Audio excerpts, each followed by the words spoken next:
let's get that pre-stream mic test out of the way. Supply, I know you're here. Anybody else who's listening in, hello, hello, hello. How do I sound? How do I sound compared to the game volume? Hopefully all is well.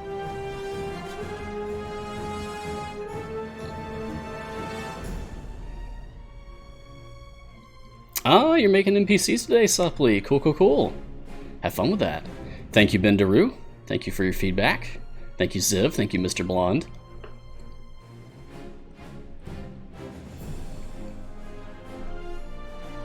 Alright, awesome. Hey, Glacier. The Mickey. Welcome.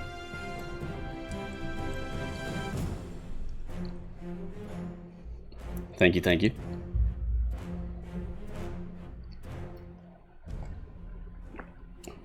Lots of sounding good and nice and clear. That's what I want. Gotta chase that audio fidelity, you know? I'm sure it could still be improved, but it could be a lot worse too.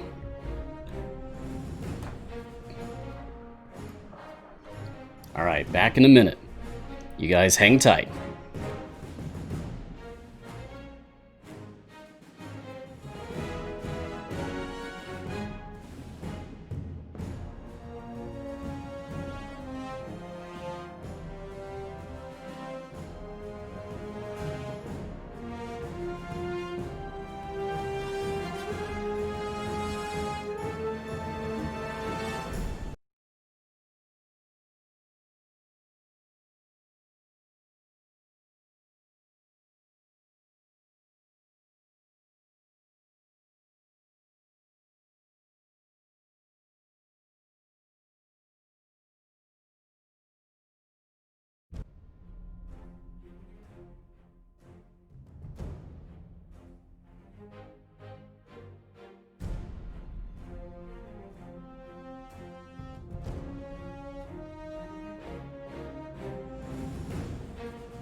Are you ready?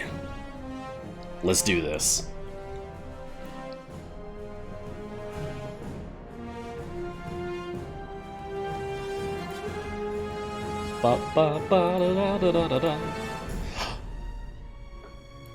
Greetings, champions, and welcome to Mars Guiding Hand. I am Mars, and this is Untitled Champions of the Forgotten Realms, a free-to-play, officially licensed Dungeons & Dragons formation strategy game from Codename Entertainment. On this partner stream, we take a look at all the latest and greatest content, discuss strategies, and answer any questions that you may have about the game. So, get cozy, and let's get Okoria. That's our mission today. We're gonna get that dwarf. I've been waiting a long time for this one. Join me for a couple hours. We're gonna take a deeper look at all things Untitled Champions. Today is Saturday, August 22nd, 2020. Unfortunately, still the same terrible year. And in this episode, we will be talking about getting that Archmage. And of course, answering any questions you have about the game. This is really exciting that we're doing a weekend show for once. We're gonna see like how those numbers look and all that. Hopefully we can get some people who can't normally tune in on my regular show day and time. So here we are. I want to get started like immediately, right? So we're just gonna jump into this. Here we are in the Waterdeep Dragon Heist campaign, and I have done everything. I have fought my whole way through this campaign. I've done it all. Boom, boom, boom. Camp cleared. Every time you see one of these flags over a camp, that means you've cleared that camp. And so we're all the way down here at the very, very, very, very end of it all, the end of the campaign. So I finished the Alter Deep base adventure earlier, and I did so completely AFK, so I did not look at it. I don't know what the monsters are. I just put my team in, put familiars on everybody, and ignored it until it said adventure complete.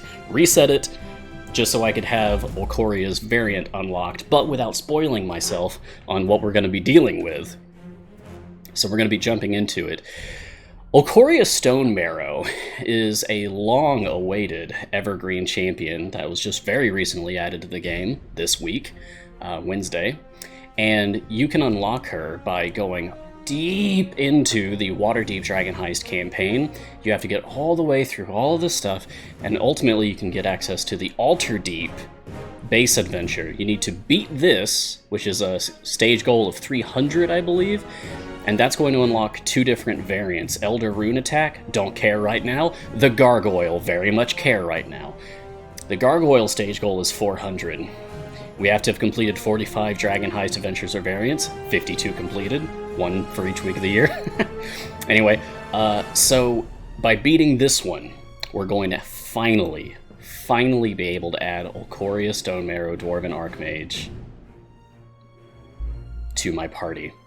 So, just going to read out the text here for anyone who might have trouble seeing the screen. The Gargoyle. Find your way out of Extrematon's nefarious trap to recruit a new champion. Complete area 400. Generally, only champions with a magic base attack can be used, but a few extra helping hands tag along as well. In each non-boss area, enemies from a different faction attack. The faction members will not count toward quest progress, nor will they drop gold.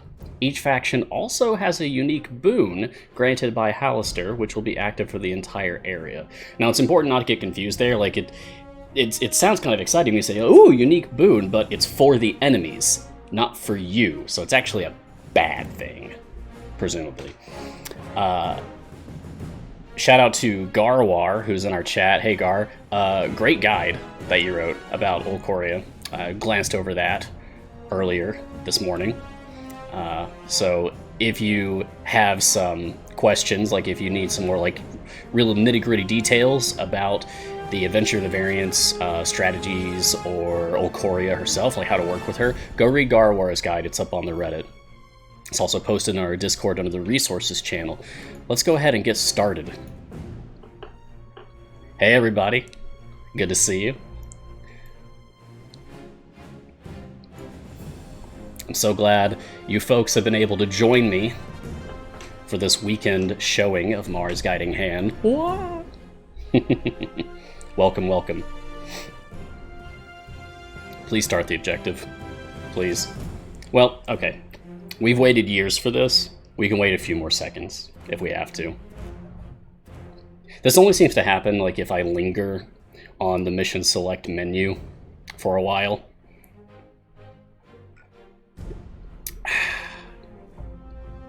It's thinking about it. There we go. Whoa! Whoa, things are moving swiftly. Okay. They are not joking around. I almost failed stage 1 immediately. Just chicken rush. Abyssal chicken Zerg rush, just right out the gate. Hey, thanks for the pop-up. Oh, and our moderator today is Jay, I believe. So Jay, if you're there, thank you. Appreciate you being here, helping us out, keeping everything nice and orderly in the chat for us. Alright, so got some questions already. Caleb asks, hey Mars, Gars couldn't answer me yesterday. Who would win in a fight, Okoria or Rosie? I want to say Okoria, honestly. But I think the true answer would be there wouldn't be a fight, because they would join forces against some other greater threat. Whatever force put the two of them into the situation where they initially feel like they would have to fight, I feel like they would be able to push past that, become friends if they weren't already, and fight back against this mysterious aggressor. That's a better adventure story. Hello, hello, Cornons. Hello, Pere. Yes, it's a cop-out, sure. Alright, so I want Sasaspia. I want Celeste. I want Jarlaxle. Sure.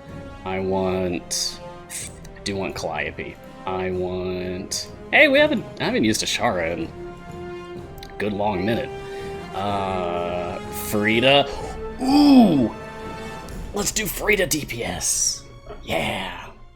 Nubby asks, hey Mars, what changed that moved you to Saturday? Life. Life in 2020, folks. Life in 2020. Without going into too much detail, I just like temporarily need to shift to doing Saturdays for a few weeks. And then I should be able to go right back to my Wednesday time slot. But in the meantime, that does give us an opportunity to kind of like experiment with doing a weekend show for C&E to see like if we draw like a bigger crowd or just like different folks who maybe can't normally tune in during the week because maybe they have work or something.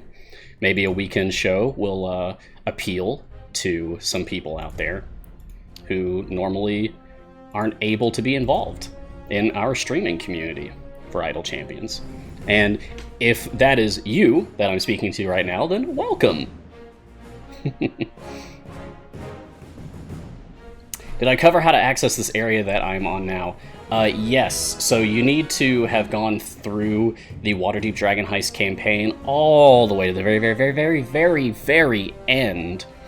And you need to have completed 45 adventures and variants. I have 52 completed, which I suppose is everything minus the 2 new variants. And that'll let you access this variant so that you can actually attempt to unlock Okoria.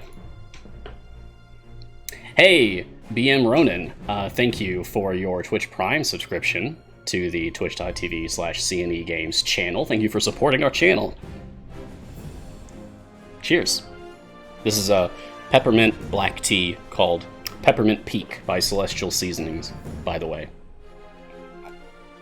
Since someone always asks, hey Mars, what's the tea? That's the tea.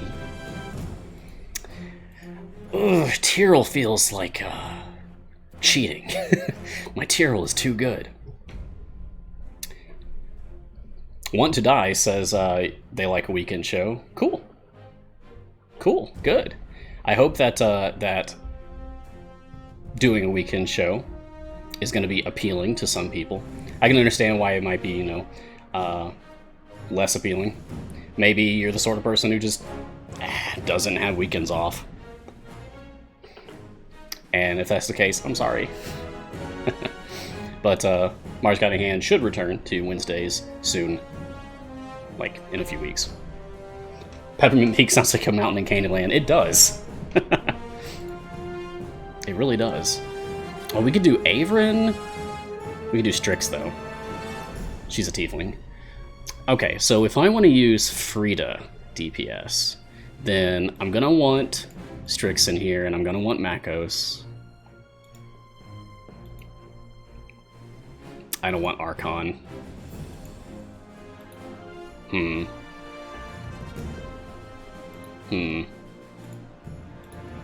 I could go Turiel.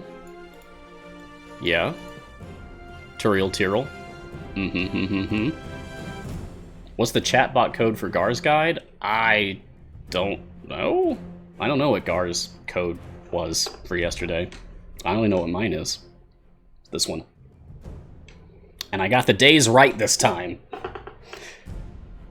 Yeah. So that should work. I confirmed it myself earlier. Totally works. By the way, I meant to say this like right at the outset, but I'm going to make this promise to you today. And if you're like an established player, this is not going to mean anything to you. This is just like, of course, yes, sure. But if you're a newer player, maybe this might be exciting or interesting. By the end of today's show, I will have unlocked Okoria Stone Marrow, the Dwarf Archmage, and fully equipped her with epic tier gear. I'll show you how that's done. The simple trick is to save up 60 plus gold chests before you unlock a new character. A new evergreen character, that is. And only if you've already epicked everyone else that's evergreen. But I'll go over that again once we actually have her. Okay, I'm going to start leveling people up. Oh, Gamer Cabot, you got an epic from the chest today. Nice, what'd you get? I always want to know. Did you get an epic? Did you get a shiny? Did you get a feat? I want to know those. Because that's exciting to me. Because this makes me feel like I'm actually giving something to all of you, and that makes me feel really special, like as a member of this community and like a pillar of this community and all that. Feeling like I'm actually able to give you things to help you in your adventures makes me feel awesome.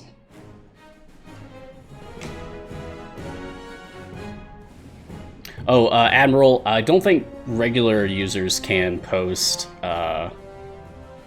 we don't really need extended hellish rebuke. I don't think regular users can post links in the chat.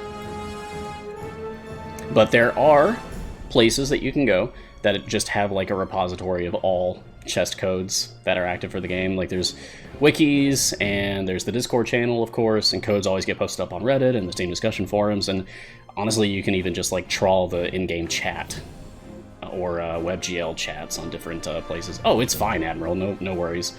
I think Nightbot will just like trim any links that like a regular user posts in the chat here. No big deal. Havilar or Tyrell better for this run? I'm not sure. I'm really not sure. Hey Gar, I'm assuming I missed your show because I was busy, but I assumed you played through this yesterday. I would hope. Oh, you can't use Heavy on this run. Yeah, of course. Yeah, Tyrell is your only choice for the slot right now. But Gar, did you play with dialogue turned on or off? I currently have it off. But if you also did it with it off, then I will turn it on. Off? Cool. Okay, I'm going to turn mine on then. I don't want to miss out. We'll play it on faster. Okay, that should do it. Starting on the next one.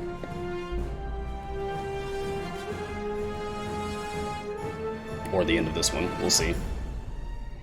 Might have to go into the journal and catch up with the story thus far. Oh yeah, there we go. Oh yeah, we still got Dumpling. Awesome.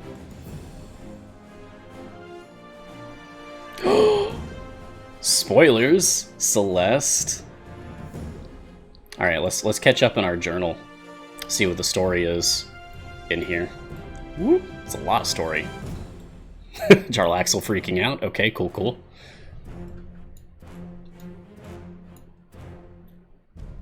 I love when the event champions have something to say. It's a nice addition that they finally... Sorry, I didn't understand.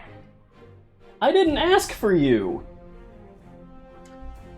My Google Mini decided that it wanted to be part of the show today. Sorry about that.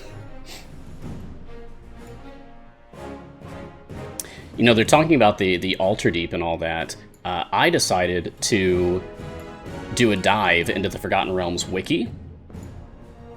And there's some really cool lore going on that's like being represented well in the game here, in my opinion. yeah, my Mini's trying to be on stream. The show has one host, thank you very much. Ridiculous. Schmickel, you got Ashara's epic necklace. Oh, but it was also like your pity epic. Oh, okay.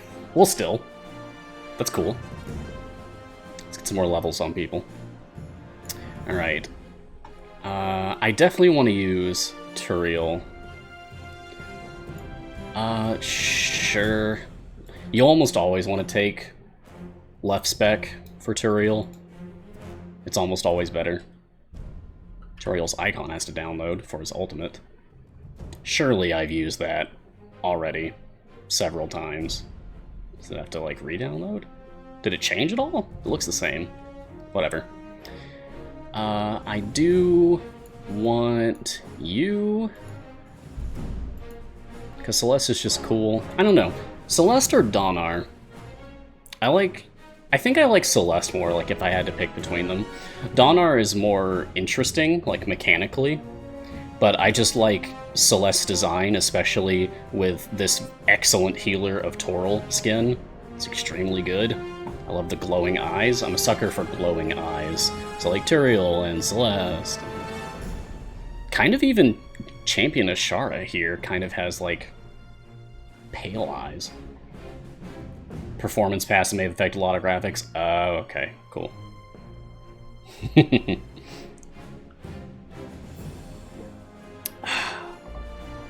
I love the dialogue in these adventures. It really does feel like a proper D&D adventure. It's so good. Oh, we're gonna use some speed, don't worry. After we clear stage 50, so that we can, like, experience everything, like, at normal speed. After we clear stage 50, I'll throw on speed, so we can just blaze through the rest of this. No worries. Hey, Lyra. Welcome. Yeah, morning tea. Cheers. Same here. Oh. I have peppermint black tea here. And I have a ginger peach turmeric herbal tea right here. This is very good. I tried this hot. It was good. But I tried this cold. Even better. So I've made like 2 pitchers of this cold now. It's very nice. Star Chaser, good morning, Mars. Hey, good morning. Glad to have you. Glad I can catch your stream. Working on Sentry Time Gate, another window. Ooh, that reminds me. I haven't checked to see what my free time gate is yet. You want to do that with me? That'd be fun. Thanks to you and Gar, I've learned so much about the game from you two. Awesome. Hey, that's great. Thanks for saying so. I'm glad that our presence is helpful to you. That what we do for this community is appreciated. Good day to you as well, Baby League. Andrew Scurry paints all their miniatures' eyes as glowing because they can't do pupils. Hey, that's a... If that's what works for you. I mean, I like that aesthetic, so I think that's great. Cool. I want to get back into miniature painting so bad. I have a miniature of Mars, my character. He's in the rotation for the slideshow down below. Doesn't matter. But I have a miniature for him, and I haven't painted it yet. Life got crazy. It's 2020. That's what it is. Let's find out what's in my time gate. Who do I got? Who do I got? Come on. I'm so curious.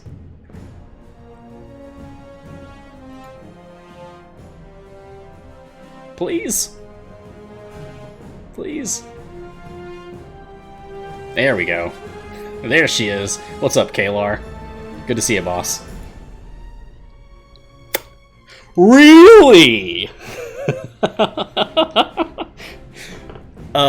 Okay. I mean, you guys know which one I'm going with, right? If I have a free crawl time gate, I'm gonna go with the free crawl time gate.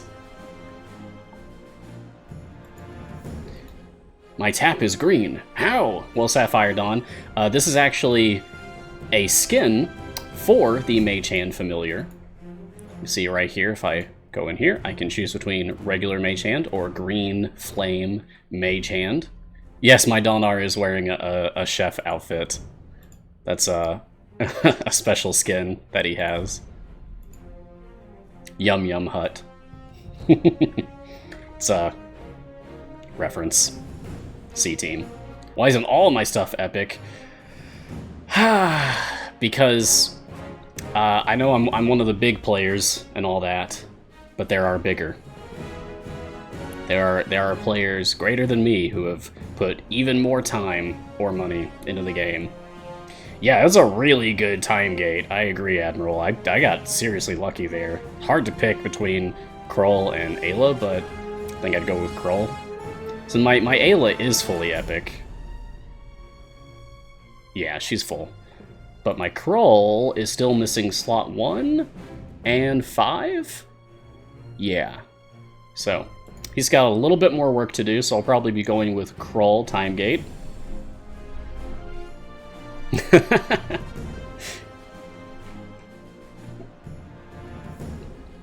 Tapping power. Oh, you mean my actual click damage. Yes, this is also a skin. I can go back to the default.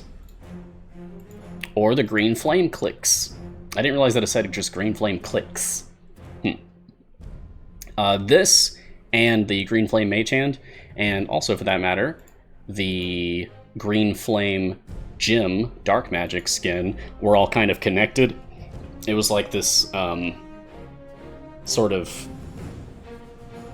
weird giveaway event thing that they were trying with Twitch drops and such. It didn't go over great. But in result, we have 3 different green flame things that are represented in the game. I'm not sure how you can get those now. Might have just missed out on the opportunity to get those.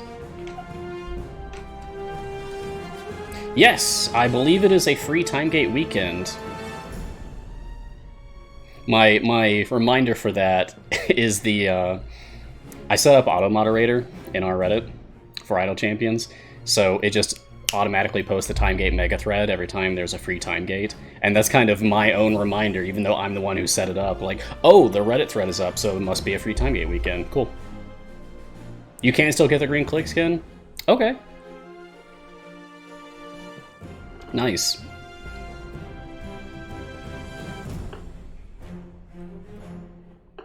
Yeah, repeat free plays. Oh, oh, I'm sorry. I need to see this. Y'all, this is one of my favorite monsters in the entirety of Dungeons and Dragons. Oh man, that's cool.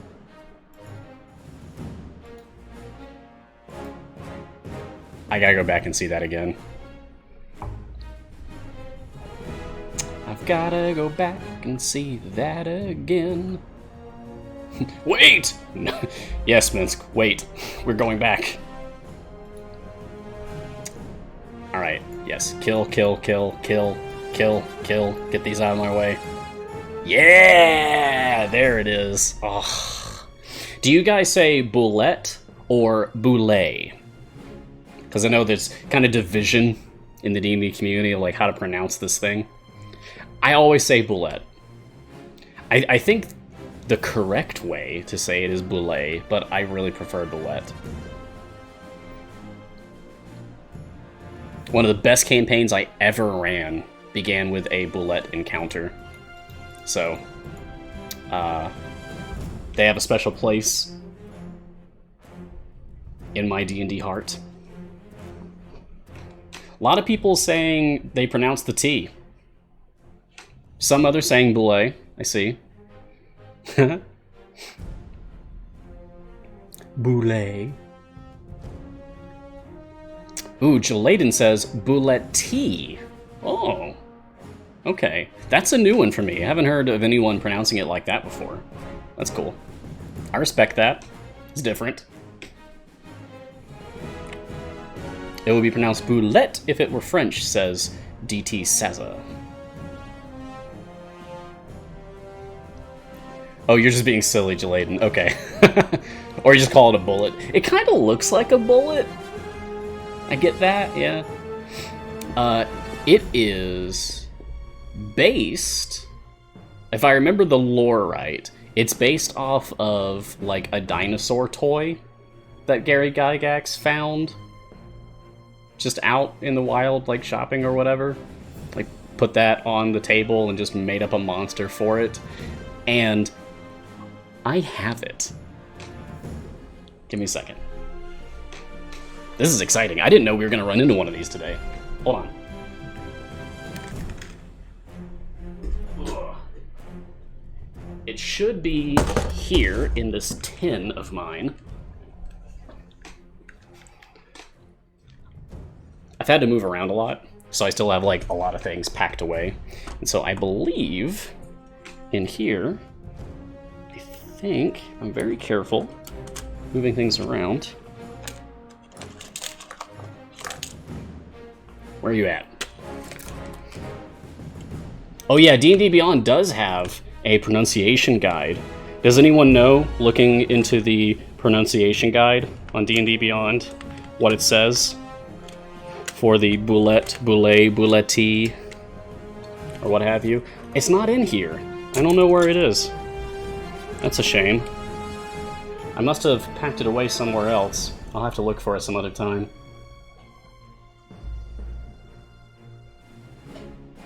Oh, Admiral. I appreciate you saying that. Try to catch as many of these streams with Mars and Gar and C&E. You get so many tips and learn so much about the game. It's true. Oh, Matt Mercer pronounces the D? Pfft.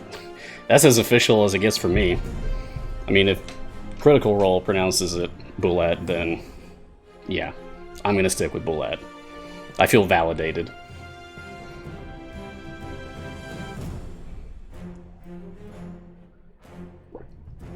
D&D Beyond goes with Boulette. Yes! Okay, great.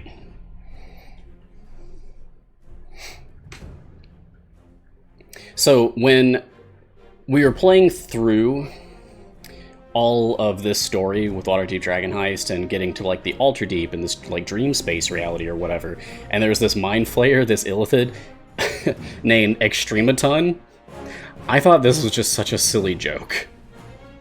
That this was like a total joke character that CNE like made up or something and got approved or whatever. But I looked it up. It's real. It's legit. I didn't realize that. I didn't realize that Extrematon is a real character in Forgotten Realms lore. This whole Ultra Deep stuff, like this really goes along with the storyline for Mad Mage. It's one of the campaigns that I haven't played. So like I'm experiencing Dragon Heist and Mad Mage through Idle Champions. I haven't played the actual module. I'd love to. I played Curse of Strahd, played Tomb of Annihilation. Haven't done this one. Oh, if you guys want the Discord link posted, just do !Discord, and our Nightbot will be happy to throw that into the chat for us. Is this the first time we've seen a snow mound obstacle? Let's get better visual on this. They're very simple, but like with how many wintry themed events we have, I don't think we've run into a snowbank obstacle before. I think that's new. Malion asks me how do I pronounce the word for dark elf? Okay, so I say drow. Alright? But I can never shake in the second official D&D live-action movie, which is Wrath of the Dragon God. In one of the opening scenes, there is an orc preparing a meal for his undead master. And the guy asks, like, what do we have this time? I'm paraphrasing here. And the orc responds, Drow. It's supposed to be like drow blood, but he says Drow. Every single time I see the word drow, or people start talking about like the pronunciation difference, I always think of that scene from Wrath of the Dragon God. Great movie, if you're a D&D fan, and otherwise it's a terrible film.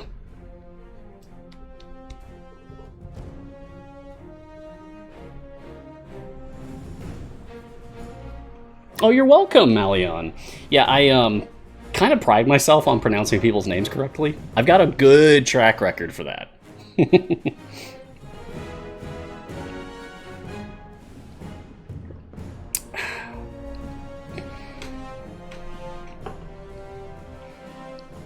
What's the title again of the movie? It is Dungeons & Dragons Wrath of the Dragon God. That is the second official D&D film. So there was Dungeons & Dragons, like the famous like 80s classic, right? And then there was Wrath of the Dragon God, came out years later. And then there was the third one is Book of Vile Darkness, I believe. It's very bad. I wouldn't even watch it as a D&D fan, if I were you, honestly. First two movies, ton of fun. Third, no. Not really. Very dark movie, the third one. Not crazy about it. There is a third. Yes, if you didn't know, there are 3. Yeah, that's right. That's right, CNE. Thank you for the pop-up, the shout-out. Get in here. Get in on this. We are going to get Okoria Stone Marrow today. I need to level up my champions.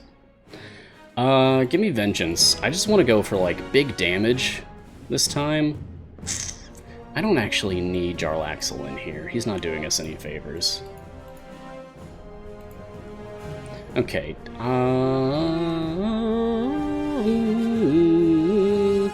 I'm not sure yet about you, Tyrell. Take Familiar off of you. Yeah, give me Spy Network. That's fine. We're almost through this. Hey, Jad! Welcome! Good to see you, buddy. Yeah, we are doing a different day and time slot for a little bit.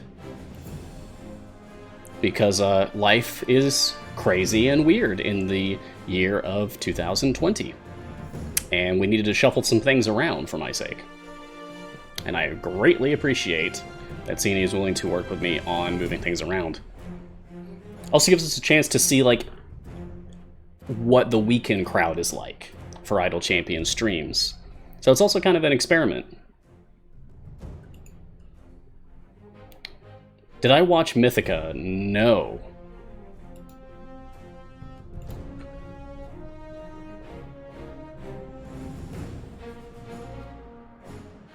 I saw the first episode of a show called Gallivant. I'd never heard of it before. Watched it with some friends of mine. They recommended it to me. It was fun. I think I would keep watching that one. I'm gonna take Everyone Cool Out. I do like the first D&D movie. I have it on DVD. I see some love for Gallivant in the chat here. Yeah, it seems fun. I like musicals. And it's like a parody of fantasy tropes, and I appreciate that, being so deep into fantasy stories. Oh, what's up, Ashara? Die.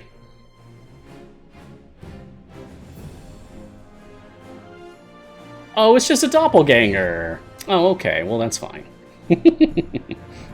I was all excited that we get to just kill Ashara. No, Ashara's great. Ashara has helped me many, many, many times. Especially early on in my Idle Champions career. Ashara was fantastic. And ever since her rework, even better.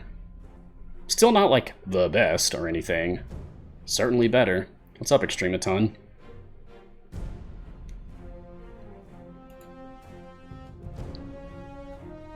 I feel like if I ran this module, this campaign, and we got to the point where I introduced Extrematon as a character, I wouldn't be able to let go of that character. Like, even if the party killed Extrematon and moved on, I would, like, bring them back Frieza style as a robot or something.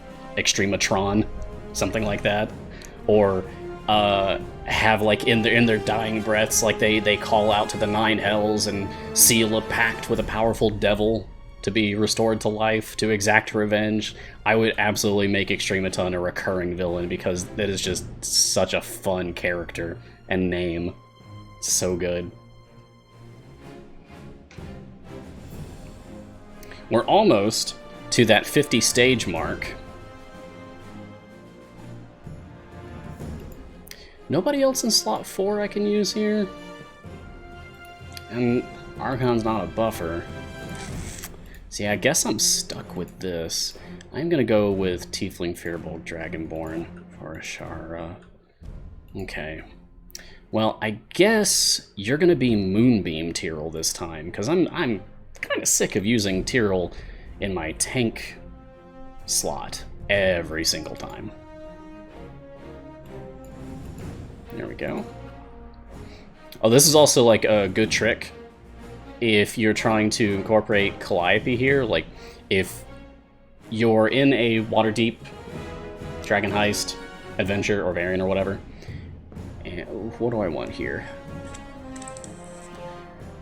We don't have any of these. We don't have any of these. We have, like, one of these, so sure, why not? Whatever. Anyway, a trick for using Calliope here is to also use Turiel, since Turiel will force everyone else to, like, be redirected to the other tank slot, in this case, Naeli. See, my Calliope shields within 2 steps of her.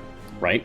So she can't reach Turiel, but that's okay, because Turiel just redirects everyone to Naeli. Naeli is within 2 steps of Calliope, so she is getting shielded. That's one of the things I love about Turiel.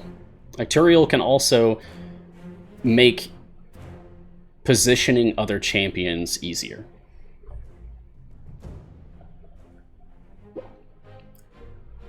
Jalaiden, I don't remember that part of the Book of Vile Darkness movie, but they probably did. It's a dark film.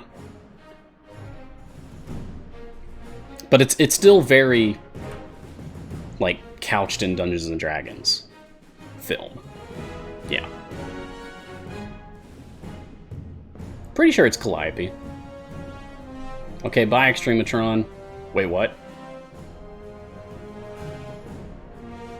Oh, no. Oh no! No, no! No, I hate it, no! Is it dead yet? Oh. Nope. Oh, I don't want to fight this. Not again. No. Oh, man. Okay. Aw, jeez.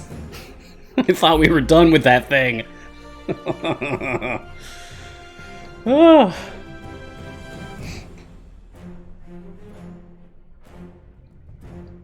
Yeah, we just got our little epilogue journal going on here. Yeah, we did it!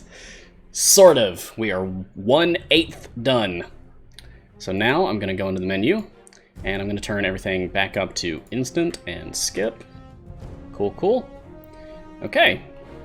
And now I think we can kind of just let this fly. Just let this go. Mad Mage Moon Champion healing reduced by 50%. Pfft, that's fine, it's nothing. Yep, if you don't know, if you're one of those players who just doesn't want to bother reading the dialogue, you have the option of setting your cinematic speed to instant. And by doing so, it'll just skip all the dialogue, all the quest prompts, everything. Oh, we're going to put speed pots on right now. Here we go. Just go a little bit faster. I don't want to like max out like 10 times speed. That might be a little too fast right now. I just don't want us to be able to enjoy this, you know. Almost everyone in my team has a skin on. I think only Turiel and Flanya don't have a skin right now, and everyone else does. Yeah. I don't know, should I do Donar or Celeste? I'm still conflicted. Donar or Celeste? Do we have any preferences in the chat here between Donar or Celeste? Majority rules.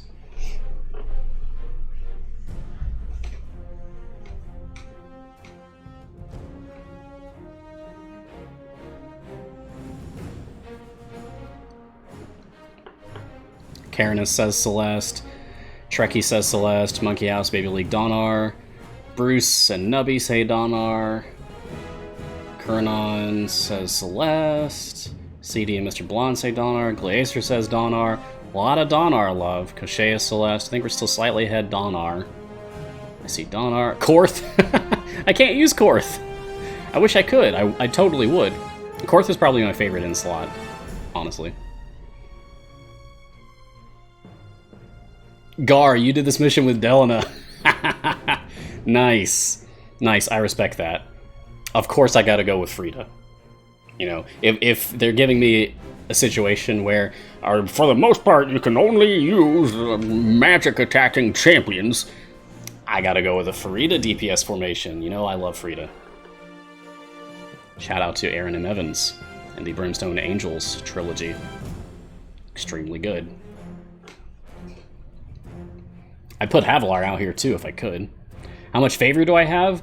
1 E30 for the Tomb of Annihilation campaign, the Waterdeep Dragon Heist campaign, and the Baldur's Gate Descent to Avernus campaign. And I have E45 favor in Torm as of today. Yeah, 2.22 E45 Torm's favor as of today, because I got like E39 favor in this last event. Hey, Sean, welcome. What's up, buddy? We are going through Waterdeep Dragon Eyes to unlock Okoria Stone Marrow today, the Dwarven Archmage. And once we pick her up, we are going to immediately bring her up to speed on gear. Get her up to fully epic today. I love this. I love this. I love bullets. This is one of my favorite monsters ever. You weren't here, Sean, when my initial reaction occurred for seeing that. I love bullets. I am stoked to have bullet like represented in the art style of Idle Champions now. Love those things. I have the original toy that the bullets were based on. I was trying to find it earlier. I think I know where it is, but it'd require a little bit more work for me to like get up and go get. But I totally have it. I have the original toy. I love bullets. Just your classic land shark as a fantasy monster. So cool. See, I had a session, like the opening session of a very successful campaign of mine back in college. It was a caravan of merchants being escorted by the party, like they were hired as bodyguards basically, to escort this caravan of merchants across a desert. Along the way, they were ambushed by bandits. And now this was great because a friend of mine, it was like his first time playing, he predicted what was going to happen. He wrote on like a piece of paper, bandit ambush, and put it on the table like face down.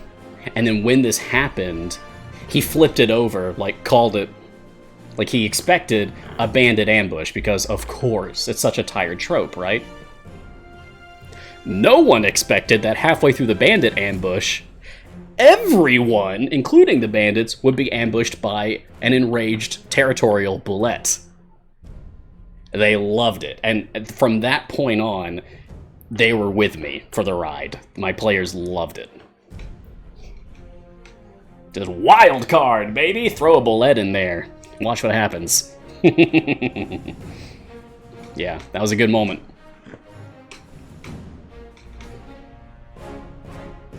And I hate this thing. I don't want to have to deal with this again. No. Ugh. Yeah, Malian posting about Frida. Yep, Frida. Warlock who accidentally made a pact with the Cambion Lorcan, the adopted daughter of Dragonborn warrior named Mehen, and the twin sister of Havilar. Havilar also in the game swaps with Tyrell. She's right here. So, twinsies! We have them both. Maybe we'll even get other characters from the Brimstone Angels series. I'd love that. More Friends of Frida, please. Yeah, they had Aaron Evans on, because, you know, C&E is always interviewing people on the official, like, C&E stream that they do on Thursdays, and I love that. That's, like, the best part about the streams, is the interviews. I'd love to do interviews. And she pronounces it as if it rhymes with fajita. That's how I remember it. So the author herself pronounces it Frida, Farida. So that's how I say it too. I try to just, you know, pronounce everything correctly. And if the creator of the character says it's one way, then I'm going to do it that way, because they're the authority. I know some people even say it like Friday. That seems weird to me. I get it though. Like I understand why you might with the spelling, but yeah. Fajita? You're just gonna call her Fajita now? Great, Monkey House, great. You're welcome.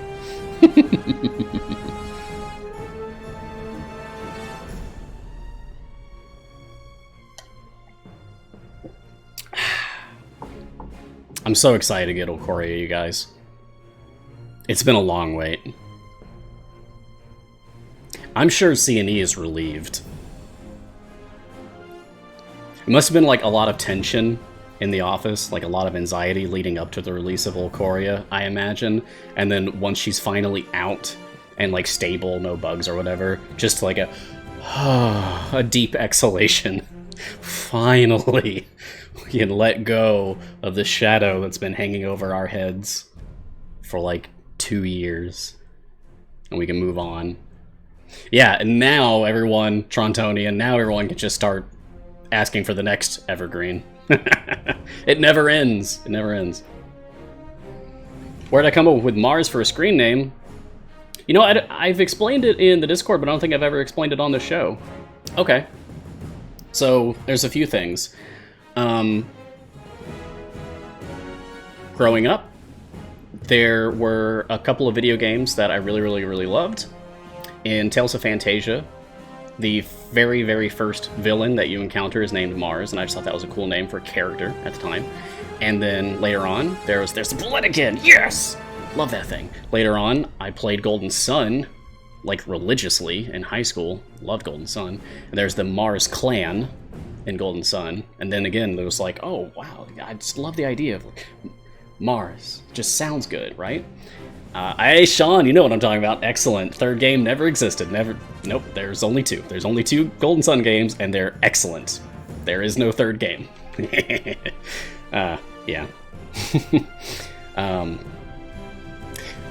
But then, later on, like in college, I made basically all of my friends in college through Dungeons & Dragons.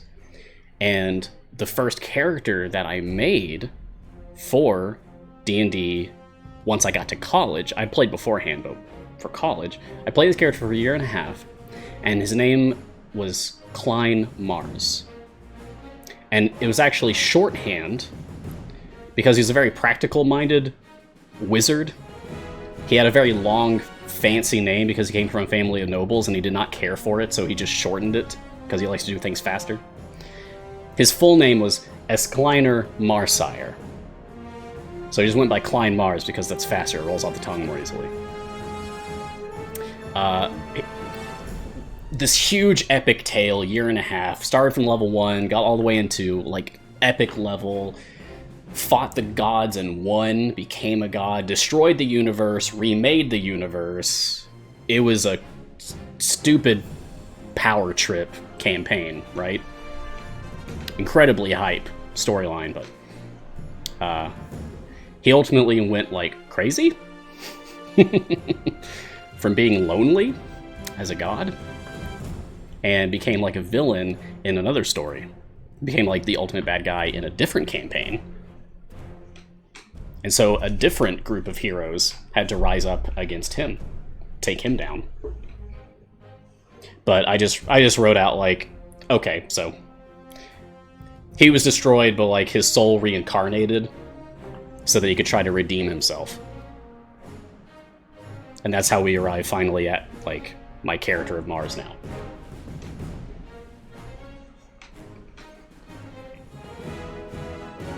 Tried to summarize that as best I could. I see a lot of Golden Sun chat happening, and that makes me very happy. But also there is a Swedish battleship named the Mars, which means peerless, I believe. And it's like a ghost ship now. I think that's really cool. What was my first official D&D video game I ever played, Chronons? Oh, Demon Stone? Has anyone ever played Demon Stone? I think that was my first official D&D video game. I was not very good at it, but I did finally, eventually beat it. I thought it was pretty cool. Not super polished. It was rough around the edges, but yeah. Demon Stone was really cool. Yeah, that's right, you do get to meet Drizzt. I don't think he's a playable character in Demon Stone, but you encounter him in the story and, like, work with him to fight trolls, I think? I think you fight a bunch of trolls, like an army of trolls.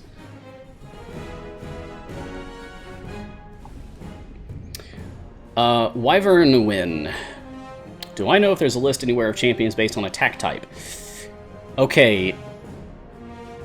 Sort of. So there's, like, unofficial databases for champion stuff out there you can find, posted in different places. And I think that's one of the sorting criteria, or filter criteria, that you can go through. But as far as, like, some kind of official thing, no. I don't think so.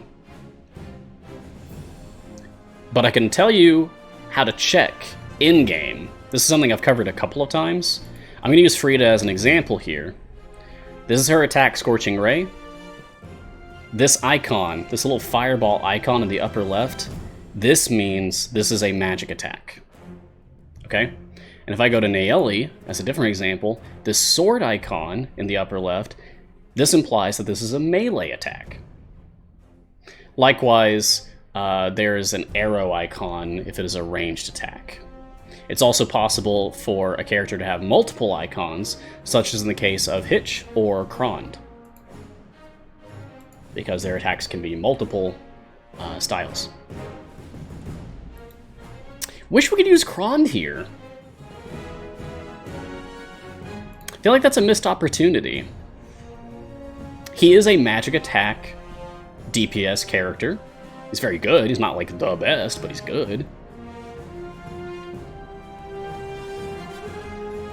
Some people might argue he's the best, though. I know there's some diehard Krond fans out there.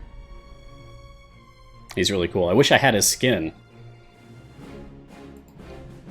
I became pretty lax with my patron stuff. It's like I don't have Siren Knight. I haven't picked up my Time Gate piece for Mert this week. Or Vajra. I don't have Baldur's Gate Chihira. I haven't picked up Time Gate piece from any of the patrons. Silver Dragon Krond, though. Oh, that is so cool. Love that. Hey, I'm curious, those of you in the chat who have already unlocked Okoria, what do you think?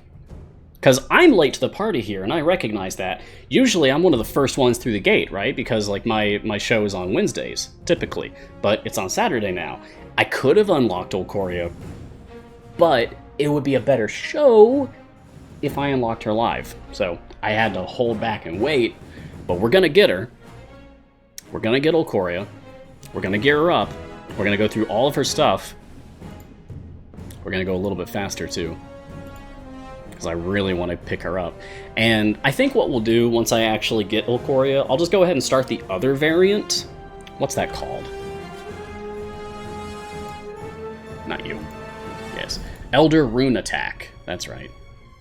Yeah, whenever you change perspective between Sea Deeps and Ultra Deep, areas 1, 21, 41, etc., parties affected by different Elder Rune, the Bane effect of the Elder Rune will persistently change perspective. Okay, cool.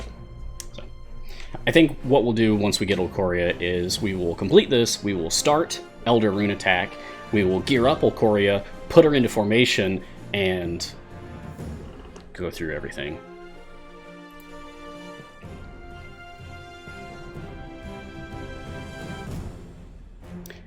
Kick some! Mars, I actually was so busy this week I didn't know about Okoria, so I'm unlocking because of your show. Hey, that's great!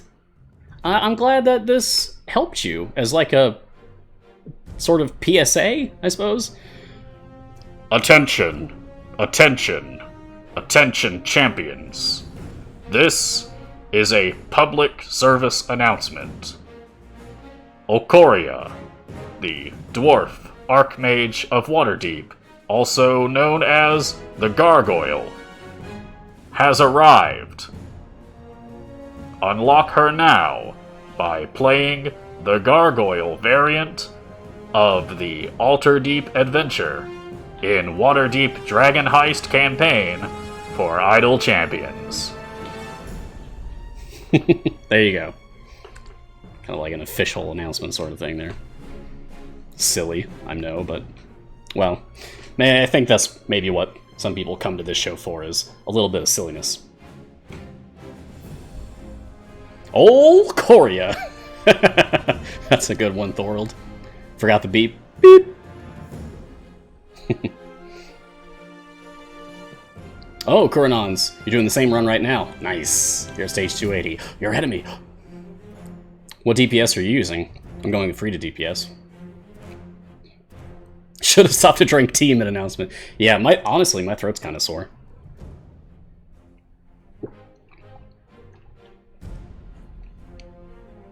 Let's drink something with honey later.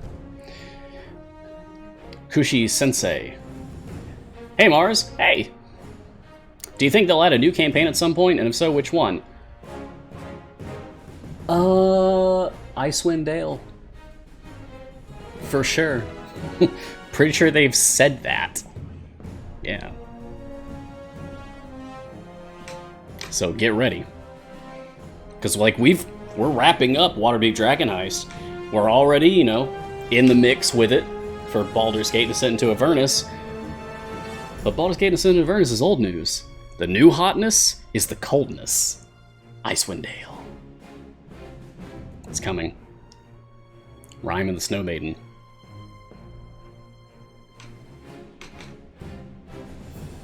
I don't know when. Sometime this year? People are saying next month. That'd be great. I'd love that. Baby League, because of Mars, Gar, and the C&E team streams, actually start getting good understanding of this game thanks to you all. Hey! That's great. I'm glad this is helpful to you, and I'm sure many others. How does this feel, the Saturday show so far? We're like halfway through it now. We're halfway in. I'm sure we'll get another pop-ups here soon. Nope. That would have been really cool if it popped up like right when I did that, though. Ah.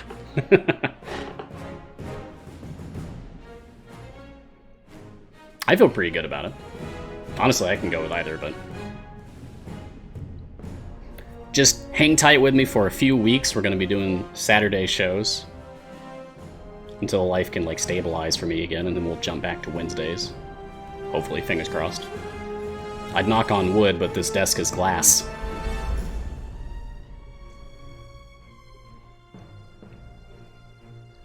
Oh, Kurnons, you're using Celeste. Ah. And Cathris instead of Turiel. Okay. Bear's tank, yeah. I mean... ugh, no, I don't want to look at it. Bear is best tank. Oh, gosh. Oh, no. Oh no. Oh, no. I do need to look at this. Because I'm going to lose if I don't. Big yikes. Woo! Oh dear. That could have gone better! Okay, we killed it. Good. Not looking forward to doing that 3 more times. Whatever. It's worth it. I'm gonna get that dwarf! Need to respec the tanks. I guess. Yeah, sure, we can respec. And get devotion. Whatever. Elf agree, what's weird? What do you think's so weird? The monster? I agree. It's extremely weird. I read about it. I read about what the Neothalid is. And according to the Forgotten Realms wiki, okay, this is what I read. Forgotten Realms wiki about the Neothalid. Spoilers, if you don't want to know. The Neothalid is the result of an illithid tadpole that does not get the chance to go through seramorphosis due to the lack of a host body and the missing presence of an elder brain, because the elder brain of an illithid colony would consume any of the illithid tadpoles that were not able to get into a host body for seramorphosis. So, because Extrematon's colony was chased out by the Githyanki, forced to take refuge elsewhere, here, in the dungeon of the Mad Mage of Undermountain, and because that colony's elder brain is missing, they have illithid tadpoles that are not going to be consumed by the elder brain. So they have bred the... they have raised one of the Illithid tadpoles specifically to become a Neothalid by just allowing it to feed upon a sentient being's brain. And like that forces it to undergo a different transformation that ultimately ends in you've got a Neothalid. And they're supposed to be like abominations, just anathema to Mind Flayer culture. It's a huge taboo to make these. So that really goes to show you just how extreme Extrematon is willing to go to fulfill their goals of quelling the Githyanki invasion. That's like incurring the incursion of the Githyanki in the Undermountain layer that they are in. It's like their plan was to release this Neothalid upon the Githyanki to get rid of them. Again, this is just what I read on the wiki this morning. And apparently the Alter Deep, this is cool, was created by Extrematon as a means of studying the Waterdavian citizens.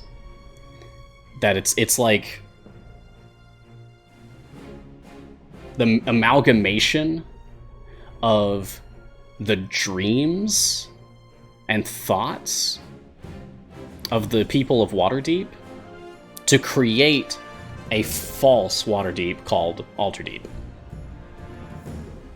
in a dream world. It's fascinating. Cool idea for an adventure, for sure.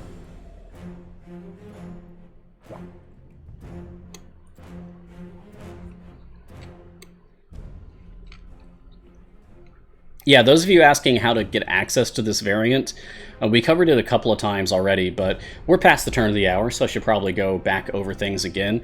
You need to have completed, like, basically all the way through the Waterdeep Dragon Heist campaign, up to the point that you get access to the Alterdeep base adventure. You need to beat the Alterdeep base adventure, and they'll give you access to 2 different variants, Elder Rune Attack and the Gargoyle.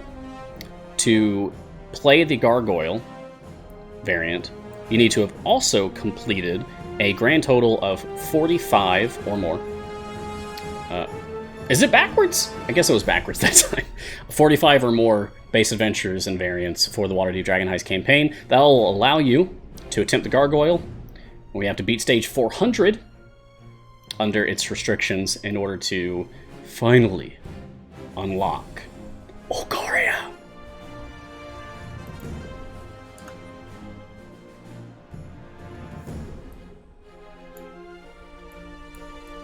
Somebody asking, Kushi Sensei, Mars, if I have 6 time gate pieces and I'm torn between Cthulhu and Turiel, any tips? I'd go Turiel. Wait. Is Turiel Bright Swords? Am I remembering that correctly? Is Turiel the Year 2 champion for Bright Swords? Because that's next event. Koshea says Turiel's next adventure. Okay. So, I'm assuming I'm remembering that correctly. In that case, yeah, okay, lots of yeses. Cool. Thanks, brain! In that case, Kushi-sensei, definitely go Cthulhu, because you'll be able to get Turiel for free, like, next week. Yeah. Next up is Bright Swords, which is the end of the event rotation for Year 3. We'll see the return of Wolfgar and Turiel. Well, they're good. Oh, next week is another content week! Oh, I didn't know that. Cool. Okay, so 2 weeks then. So we have to take a gap week every now and then in order to keep everything on schedule. That makes sense. Oh, nice. It's going to be another free time gate weekend, too? What? That's exciting. Oh, man. So this is a really good time for new players to come in. 2 free time gates back to back. Nice.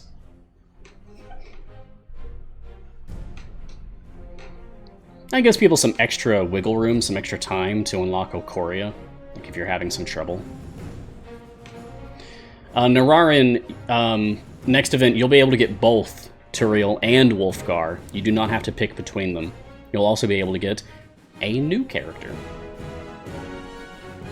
Because every event comes with the arrival of a brand new champion that you can unlock as well. And you'll be able to get all 3.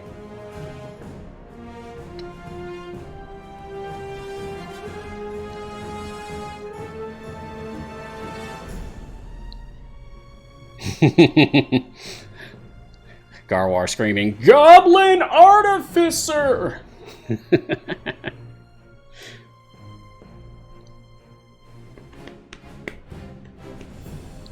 know there's got to be some Goblin fans out here, or Artificer fans.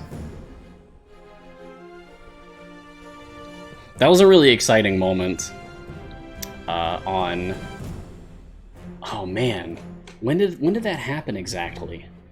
I remember it was when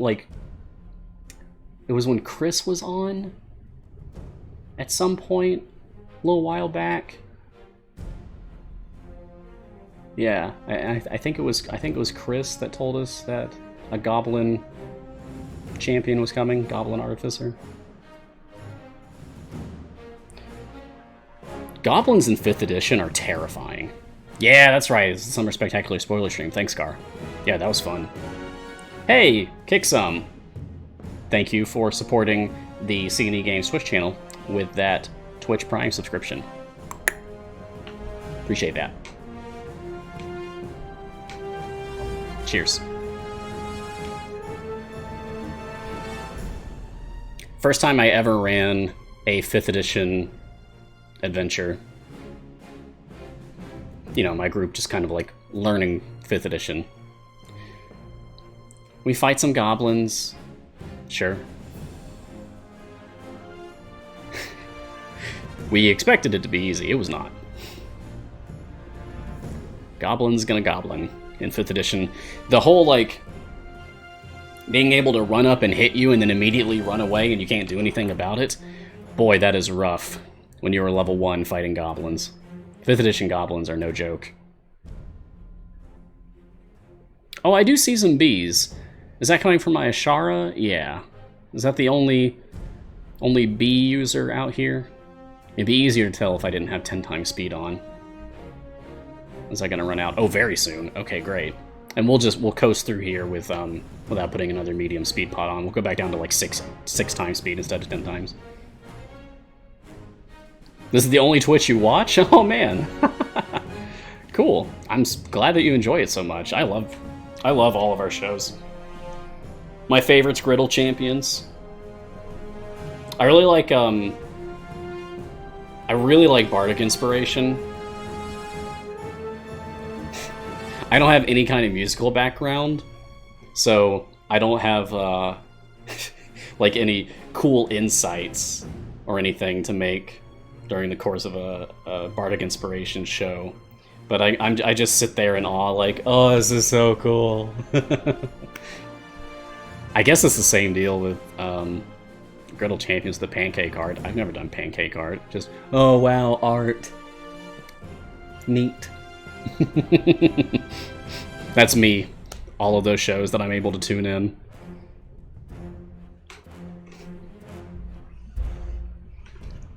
Oh man.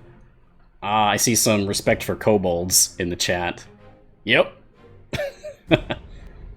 I love kobolds. Malion, you are new to Twitch streaming. Can I briefly explain support for a stream? By subscribing to a channel, or just following a channel for that matter, you increase like the numbers for the channel. Like it increases like visibility and popularity and all that stuff. But also subscribing financially supports the channel. I think half of the money of a subscription goes to Twitch itself, and the other half goes to the channel owner. So yeah. There's also bits, that's a thing. But yeah, you can read about all of this stuff. No, I don't think it's like a Patreon style sort of approach. I think Twitch has been around longer than Patreon too. It used to be Justin TV, and then it became Twitch TV. Oh yeah, like if you mean tips, like yeah, that's what bits are. And some channels let you also just donate directly. Kuva Plan, hey, your chest got me my final rare for Okoria. Hey, awesome. It was a guaranteed epic though. Okay. It also came with a purple potion. Cool. Half if you're not partnered. Oh. Okay. I think this channel is partnered. If it's not, it should be. Probably is, though. I do have my own channel. I don't have as much time for streaming on my own channel as I used to. I used to read audiobooks, basically like public domain novels. I would read them totally blind, like having never read them before, and I'd voice act everything, and it was so much fun. I have like over 500 videos that I've done of that, but I just unfortunately don't have the time for it anymore. But I'm here. I'm right here.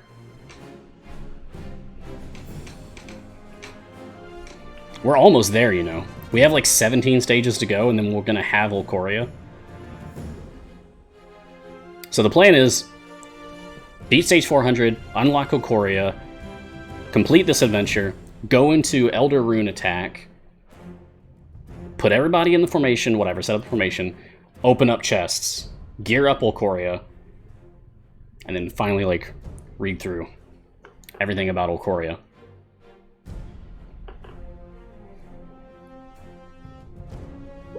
This adventure's no joke.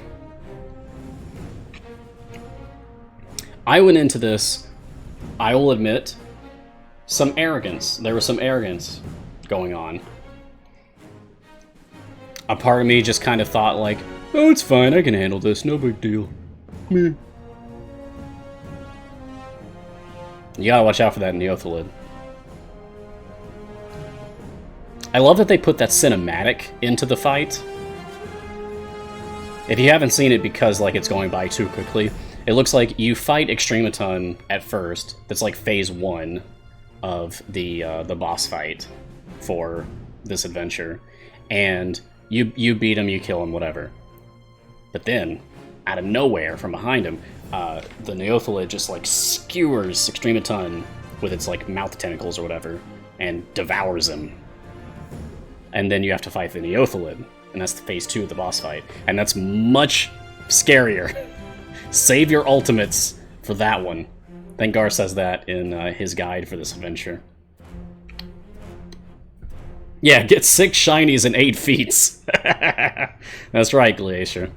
Hopefully I can use my my shiny button again. I love this thing. That's so cool.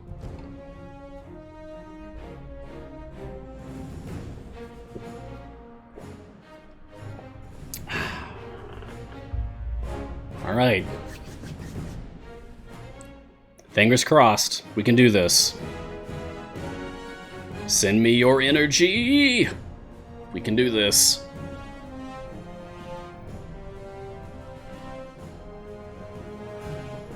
A part of me is kind of hoping that we lose at first.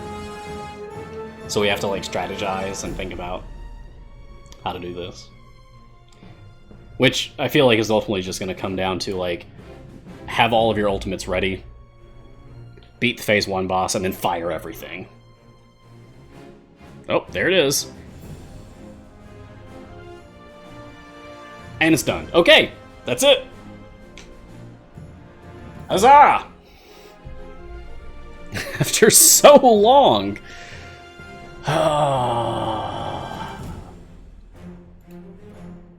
Welcome to the party, Okoria. It's about time.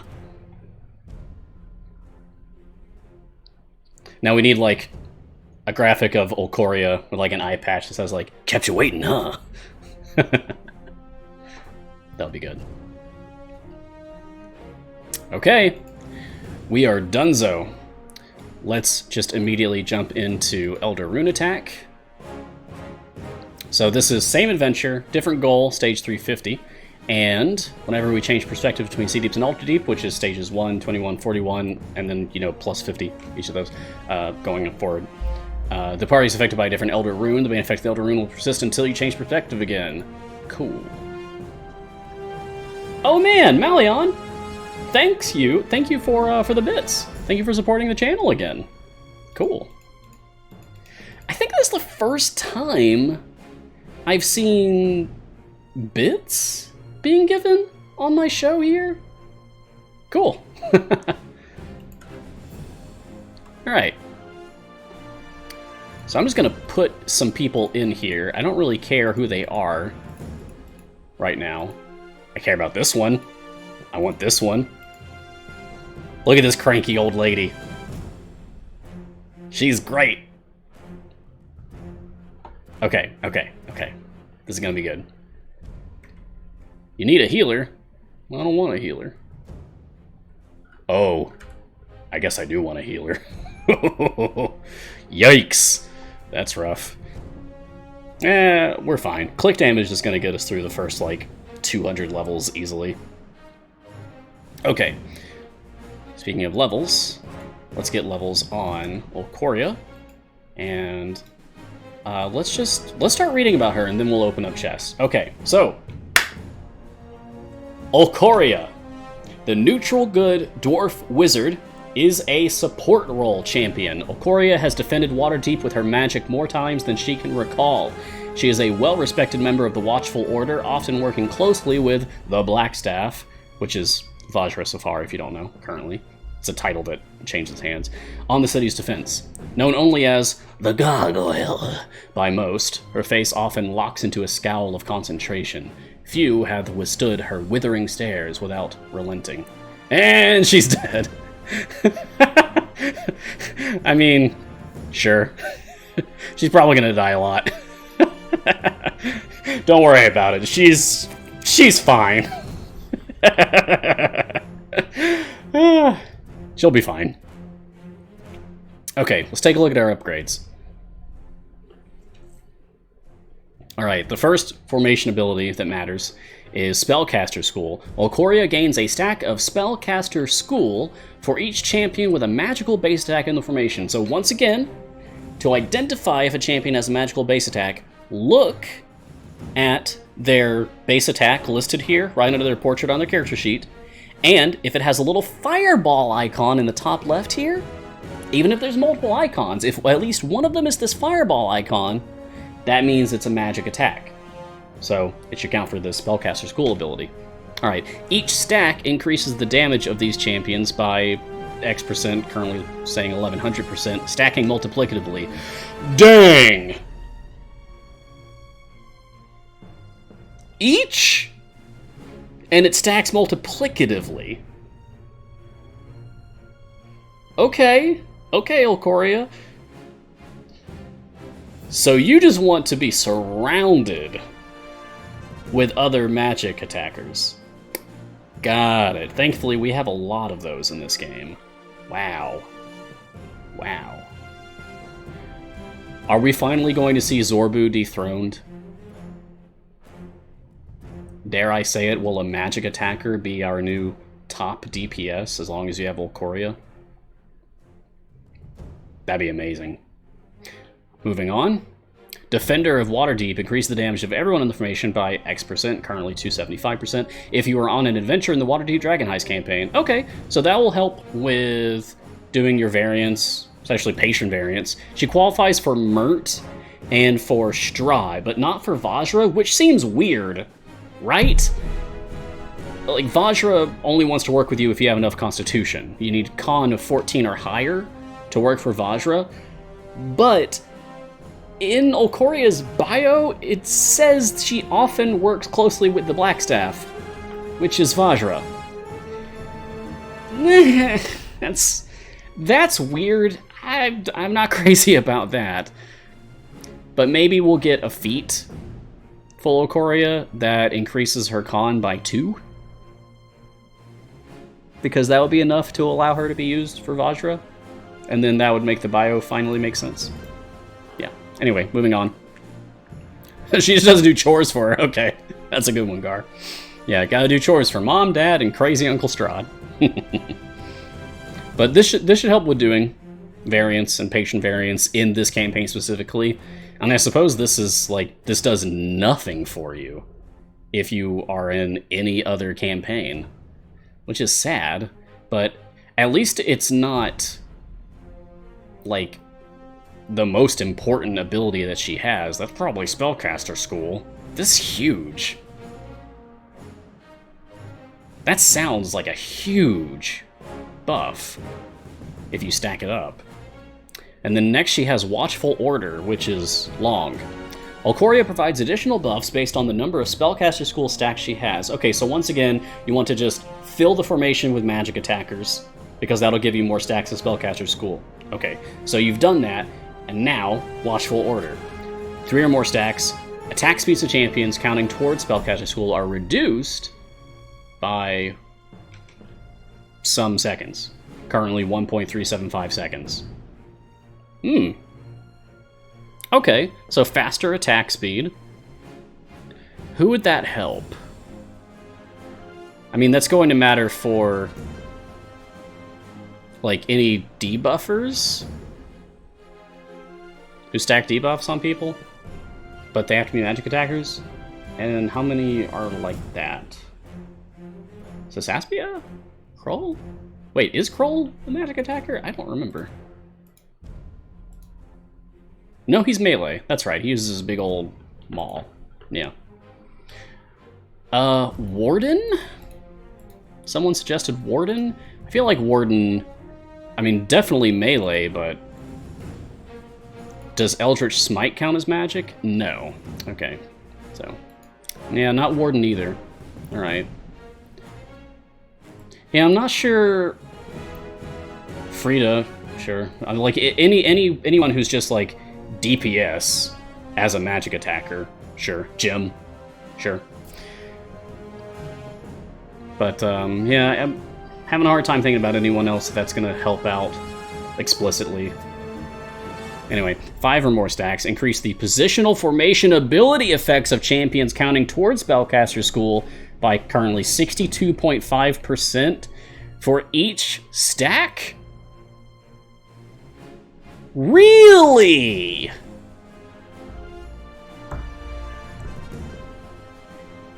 Does anyone know if Narak can boost Okoria's Watchful Order? She's got the wisdom for Narak. Because if Narak can boost the support ability of Okoria, and Okoria's support boosts other champions, then you've got like a boost going on, like a double boost? Boost squared? Oh, but it's not positional. Man. I got so excited for that. This is still incredible, though. Huh.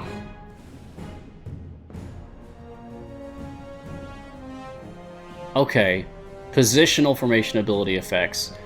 What about Frida's Hellish Rebuke? Because that matters for, like, how far away champions under attack are from Frida. Does that count as positional for being boosted by Okoria?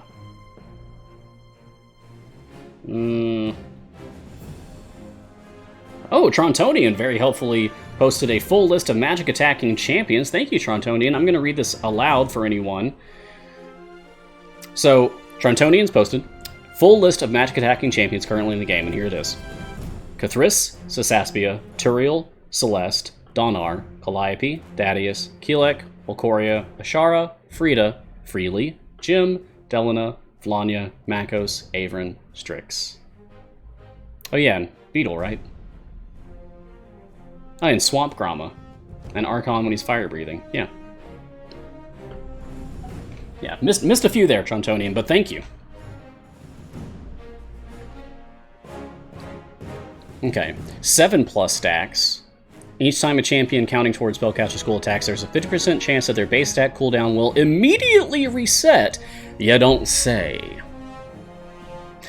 Can there be something done for this with, like, Ishii?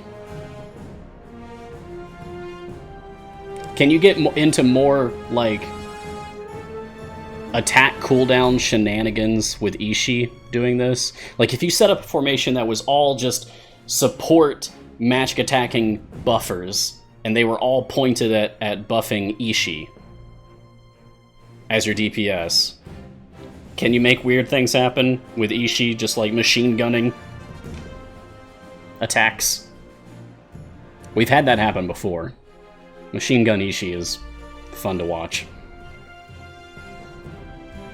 9 or more stacks. Increase the base value of Spellcaster School by 500%. Okay. Oh yeah, she's not a magic attack. Yeah, she's melee. She's definitely melee. Well, no, I mean, like, Ishii has to attack faster than everyone else, right? Ishii attacks faster than everyone else. So what I'm saying is, if another magic attacker has their attack instantly cool down, will that trigger Ishii to attack faster than that champion?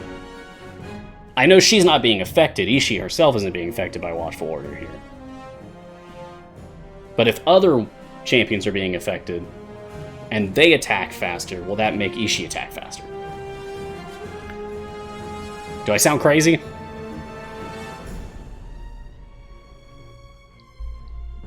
Yeah, why use Ishii? Because it's just fun. Some people just like Ishii. It's fun to experiment with things. Maybe I don't want to play optimally. Maybe I just want to have fun. But Watchful Order, this feels good. Especially the 5+ stacks. That's the most exciting thing here for me. I saw some other people talking about other things that this can affect, like Freely's Favor Boost. I think someone said that it affects that. So that's cool. Okay, and now we're at her specialization. And her specialization is just choose which ultimate you want. And I think this is basically a choice between, are you going hard into her spell school stacks or not? I think that's what this choice comes down to. Like, if you are doing tons of spell school stacks, if everyone in your formation's a magic attacker, you should probably just go Shield Guardian, and otherwise, go Urshan Pranks. I'm gonna go Shield Guardian, because I want to see what this thing looks like. Oh, it's much smaller than I thought it would be. It's so tiny. I thought it would be, like, twice this size. I know there's time gates available. Oh, that's okay. It looks good, though. It kind of reminds me of the new Kron skin, the Silver Dragon Kron. It can't be big and fit back there. I wish. A boy can dream.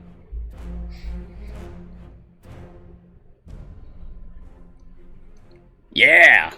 Yeah, we've got half an hour left. We finally have Okoria. Now we've unlocked her ultimate here.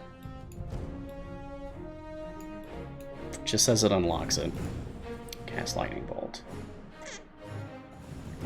Here we go. Okoria's Shield Guardian steps up behind the formation and casts Lightning Bolt once for each stack of Spellcaster School that Okoria has. Lightning Bolt targets a random enemy and deals massive damage to all enemies in a line. Nice. Nice. IR Maggers, how do you unlock Okoria? I'd be happy to answer that for you. Okay, so, how do you unlock Okoria? Here's how you do it. This is the Waterdeep Dragon Heist campaign. So this is the Grand Tour of the Sword Coast. This is Tomb of Annihilation. This is Waterdeep Dragon Heist. You have to play through Waterdeep Dragon Heist all the way until you get to the very last camp. And here, you have to beat the Alter Deep base adventure to unlock 2 different variants. The one you're looking for here is the Gargoyle, which also requires that you've completed 45 Dragon Heist adventures or variants in order to play. You have to beat stage 400. These are the rules for it. I'll leave that up for a second. And then, once you beat that, you have Okoria. Congratulations. In order to get gear for her, someone else was asking, silver and gold chests, baby! How about I show you that right now?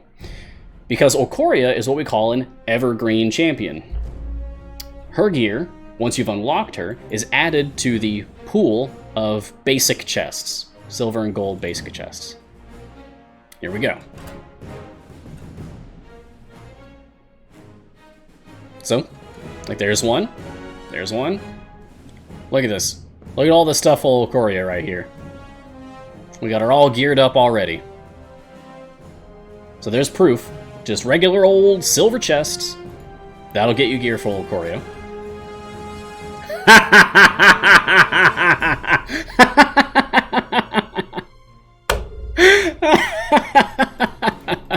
Sure. Okay, great.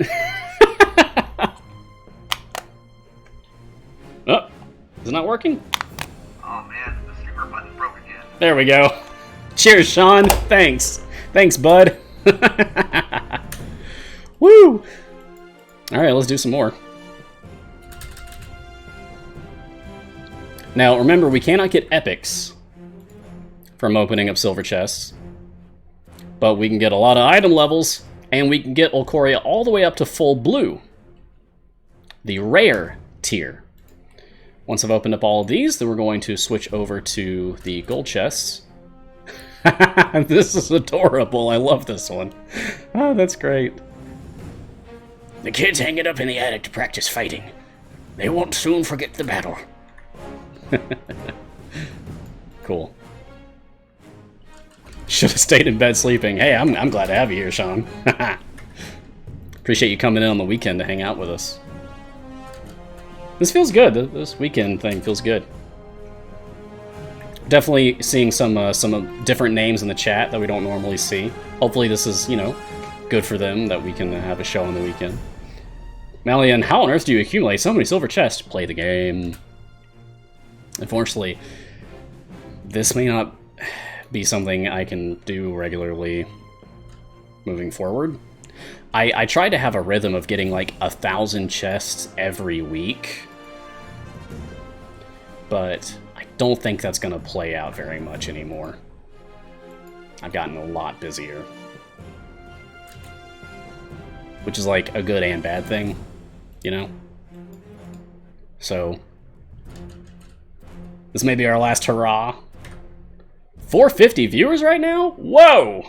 I was not expecting that. Hello. Thank you for joining us for Mars Guiding Hand. We've just unlocked Okoria, and we are now working on gearing her up. I made a promise at the beginning of my show that I would unlock Okoria and get her to be completely, fully epic geared by the end of today's show. And that's what we're doing. Right now. Do duplicates up the item level, or just that percentage that it says on the gear card? It does increase the item level. By 1 if it's common, by 2 if it is uncommon, that's white and green respectively, by 6 if it is blue, which is rare, and by 24 if it is epic, which is purple. And if you somehow get a duplicate shiny, extremely few people have done that, then I believe that is an extra 125 item levels when that miraculous event occurs. Okay. And... oh man, the super button broke again. Great! Moving on. See, natural shinies happen, guys.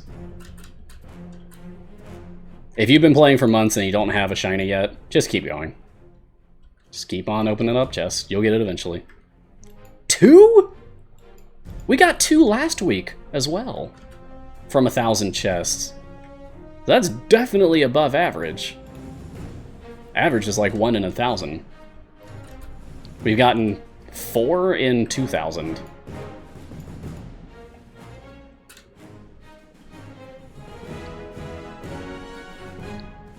Bomber Jedi, I'm fairly newish. Hi, welcome-ish to Idle Champions-ish.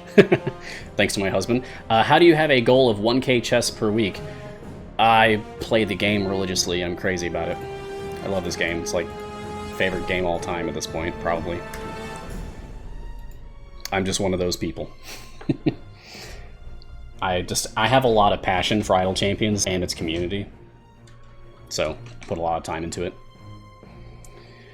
There's some other question. Item level question from Malion. If you use chess to buff the gear levels of blue, I don't think I understand.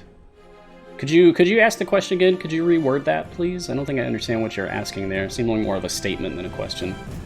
Does that potion actually turn a piece of gear into a shiny? A potion of polish does. I don't have any potions of polish right now. What item level do you need to max out ult cooldown? 502? Or 251 if it's shiny. I think that's it. Okay, so...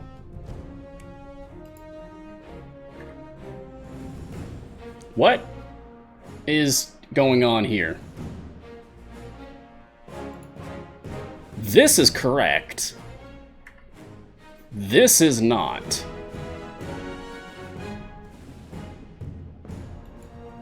Okay.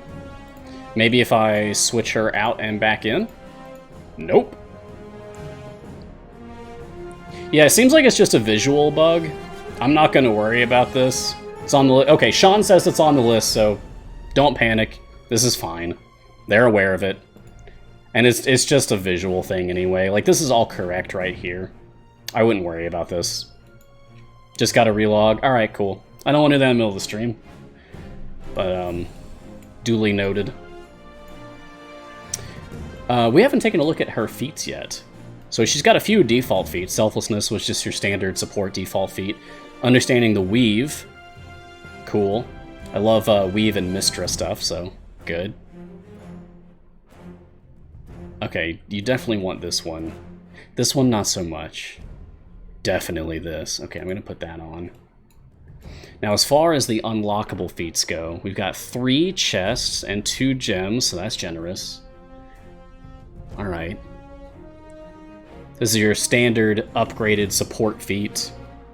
Like, good if you get it, but I'd rather get formation ability feats, personally. That's just me personally. Okay, for sure I want this one. I'm going to save up gems for this. Increase the base attack cooldown reduction of Watchful Order. Increase the positional formation buff of Watchful Order. That's what I want. Okay. I want Watchful Eye, and I want Divine Fortitude. These are the 2 that I'm going to be keeping my Watchful Eye on. Moving forward. Yeah, I want these 2. I'm going to save up gems for this, and hope to get this out of chests. Alright, good. Cool. Speaking of opening up gold chests to get feats, let's also open up gold chests to get Okoria fully epicked. So once again, how to do that, I explained this earlier in the stream, like as a preview thing. If you're newer to the game and you don't really understand like how gearing up champions works yet, so Okoria is an evergreen champion. She gains gear just from the regular silver and gold chest pool, as well as like any patron chest for which she qualifies and any like newsletter weekend chest for which she is in the pool for that. She's not for this weekend currently, which is the Under Mountain Strike Force weekend. Speaking of which, I have one of those to open. I may as well go ahead and do that. Okay, nothing good.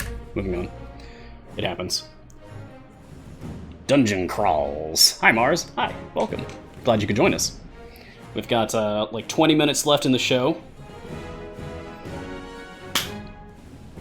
Oh yeah, I guess I could change my team and come back.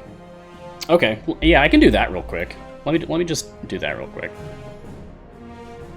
Let me jump over to my no champions present Mad Wizard group.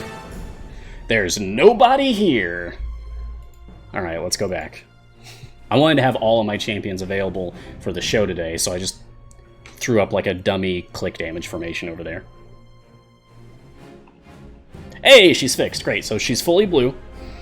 We got Okoria to fully blue by just opening up silver chests, because silver chests do not contain epic gear, right?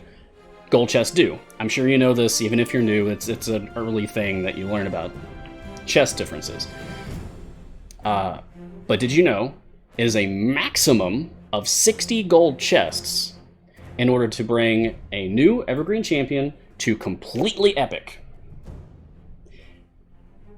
This is 60 if you have the absolute worst luck, and this is also on the caveat that you need all of your other Evergreen Champions, that is the core 12 plus any Evergreen Champions you've unlocked, such as Hitch, Azaka, and Dragonbait, and now Okoria, to already be fully epic. So, assuming that you have done that, then you need 60 total gold chests at the most, at the absolute most, in order to get that champion up to... oh, did I not mention Dritz? Okay.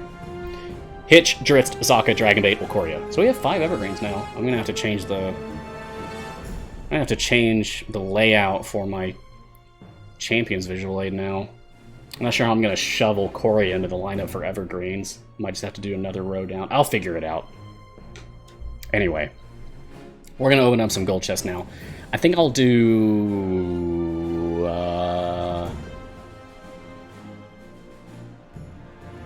10 at a time? Let's see how many this takes. Here's 10. Boom, boom, boom, boom, boom, boom, boom. Okay, so we've already got 2 epics right here. Full Okoria. Good. Let's do another 10. I'm curious how many it's going to take for me. Okay! There's 3 more! Great, I'm gonna do one at a time. So I've done 20 so far. This is 21, 22, 23, 24, yeah, streamer luck, right. 25, 26, I got excited there for a second, I saw that purple hue. 27, I see some guesses in the chat. 28. 29. Here's a big 30. I mean, this is it. Yep. All right, cool. So, Jad, you totally guessed it at 30. Nice. So there you go. It is a maximum of 60. Like, if you have the worst possible luck to get the champion up to fully epic. It took me 30. So your results will vary. And I'm just going to switch again in order to force Okoria to reload here when I switch back, so that it should show her being fully purpled out. Yeah! Alright. There we go. And with that done, let's just open the rest.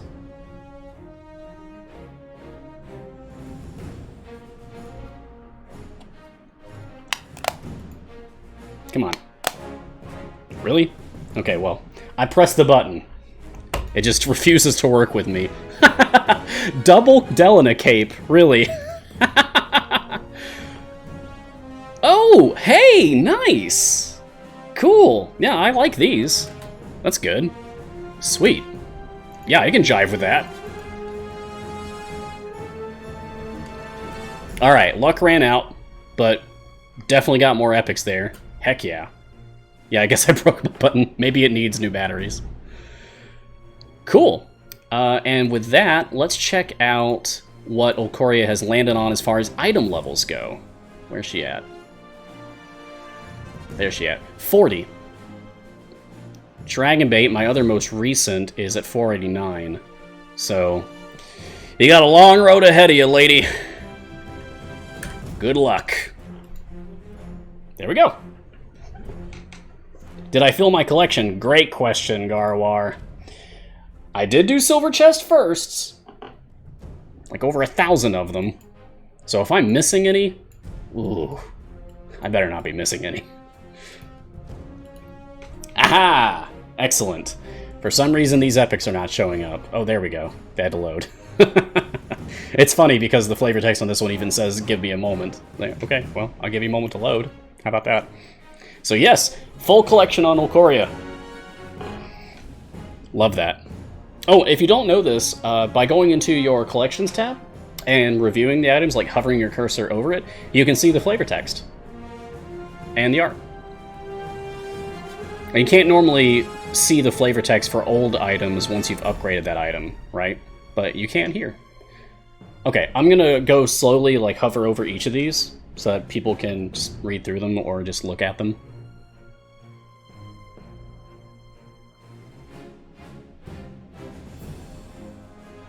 Feel free to take screenshots or whatever.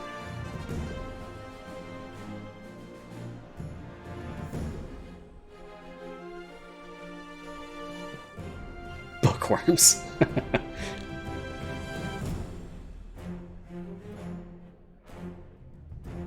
Too small to read? Yeah. Sorry about that. Maybe more about just the icons than just the art. Just appreciate the art. I certainly do.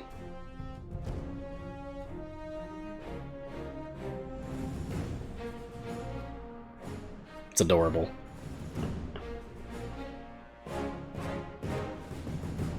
I love the dolls. I love the plushies. It's very good. Okay. And I'll probably just end up beating this variant like off stream. But we've got 12 minutes left in today's show, so let's review what we've done. We have played through the Alter Deep variant called the Gargoyle, so that we can unlock Okoria. Did that. We went through all of Okoria's information. We have also completely fully geared her. And to just quickly review what Okoria is about, she is neutral good, dwarf, wizard, support character. And essentially you just want to put her in a formation that has a lot more magic users in it. The more magic users are in your formation, the better of a support she will be. Yeah! Trontonian, are you just Tron on the Discord? Are you the same Tron on the Discord? Because if so, thank you very much for taking over keeping the feat spreadsheet checklist updated. It's a project that I started a while ago. I don't have time to keep it updated anymore, so I'm very glad that someone else has taken over that project. Thank you. Because I know a lot of people use it. And thank you for keeping it updated with Okoria as well. Darth Junius, free time gate, Neris or Puent? Puent. Yeah, I'd go Puent for that. Conceptually, I like Neris more. But I think Puent has more overall usability. Yeah, like even if you're not using him as just like a dedicated support character, at the very least, he can be used for his Aqua farm. Because he can buff Goldfine if you put him in the formation next to another companion of the hall.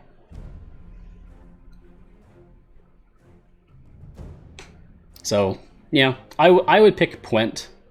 It's kind of a close call for me, but I'd go with Puent. We also have a Timegate mega thread up on Reddit every time there's a Timegate weekend. And I'm gonna have to change the schedule for that so that it also triggers next weekend. Yeah, I guess I'll do that after stream today. But then we also have a Timegates channel on the Discord, !Discord, to check that out. And you can always ask there for opinions. Are we even going to be able to beat this? Maybe not. We'll see. Good luck, team. Oh. Good. Baby League for Discord. Messages always, like the newer messages always appear at the bottom. And like as other messages appear, those messages will be bumped up. So, like, pay more attention to the bottom. And if someone tells you, scroll up, then they're telling you, like, oh, go look at older messages, because there's something relevant there. Yes, Darth Junius, this new character, Okoria Stone Marrow, Dwarven Archmage, neutral good, support character, is an evergreen champion.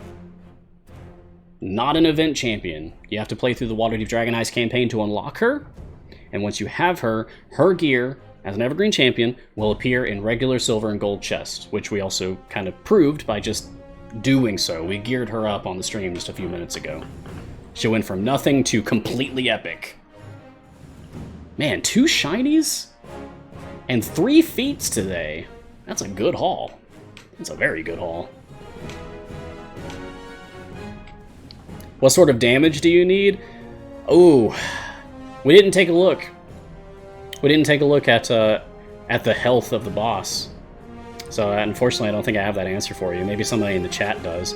Anybody in the chat know what like strike damage you need to actually hit that boss?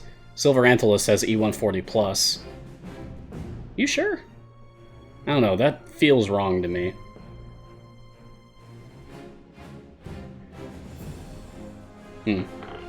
Admiral D, really enjoyed your show today, Mars. Awesome. I'm glad. Hope they keep Saturdays. Maybe share the spots. We get different streams each week. Yeah, we'll see. My show should be switching back to Wednesdays in like a month, hopefully. But then, yeah, maybe they'll put something else on weekend spots. Seems like this feels good so far. It definitely feels like we pulled in some other people that we don't normally get. So that's good. Welcome, anybody who's new to the Idle Champion streams. Happy to have you. I'm Mars. How good of a champion is an Okoria? I just got her, so I do not have an opinion yet. I am not confident enough to like give a founded, researched opinion on Okoria yet. But other people can. You can check out Garwar's Guide to Okoria up on the Reddit right now. reddit.com/r/idlechampions. But my instinct tells me pretty good, as long as you capitalize on her mechanics.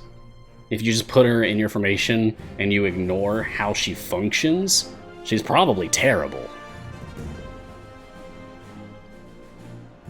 So it may be more of a situation where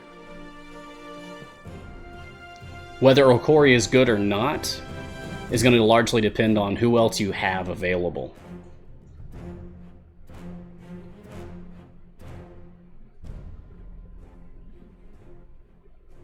Yeah, sorry, League. Yeah, switch to Saturdays, also switch times. Just trying out like Saturday morning Mars for a little bit, see how it feels. Glad that Sean was able to join us, and Jay for moderating for us. Thank you. Appreciate it. Much love. Oh, Chaotic Crystal normally watches my show on YouTube. Really? Oh, cool. You're one of the YouTube viewers. Nice.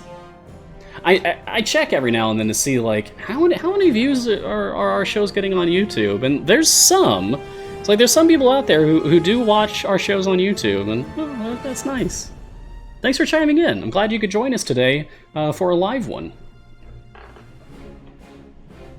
I'm glad to have you here. Yeah, new players don't have enough casters. Veterans have enough casters who don't really need her. That might be the case. But I'm going to be playing around with her. I'm going to be experimenting with Okoria. See how she feels. Because I desperately want Frida to be my best DPS. She's so cool. So, I'll be experimenting with having Okoria in the group. Especially because also, like, I'm just tired of using Tyrell. He's great. Tyrell is undeniably extremely strong. To the point that he's kind of old hat. Okoria, fresh, fun, interesting. So, I'll be spending time with that. The YouTube videos are not live. They are like the the recordings of this. Like, so like what you're experiencing right now, this will ultimately be up on YouTube. As well as in the Twitch VODs for that matter. Entro Ditami, kind of a new player. Hey, welcome to Idle Champions. Best DPS after Charlaxle, probably Ashara. If you're just looking like immediately after Charlaxle, probably Ashara. And then Minsk. And yeah, you'll bounce around between different characters pretty early on. Until ultimately you'll probably get some kind of event champion DPS, and you'll just settle on them for a while. Hitch is also an extremely good DPS when you're starting out, despite not having the DPS tag. He's a very strong DPS character anyway. Give him a try. Remember, you can get him by signing up for the newsletter. Hey Mars, how about Black Viper? Any opinion on that hero? She bad. Cool concept, lackluster execution. She was the first run at having a champion that gets permanent upgrades, and it just kind of fell flat. Zorbu came second and was much better about it. So maybe Black Viper will get some kind of like retune, like a little tune-up in the future, maybe. Keep an eye on her. But for now, I would say, like, honestly, don't bother. Like, get her. Unlock everyone, ultimately, because variants are variants, and they often restrict what champions you can use, especially patron variants, some of which are, like, impossible right now. Get everybody. Get every champion. Even if they're bad. They still have niche uses. Everyone does. I mean that. Everyone does.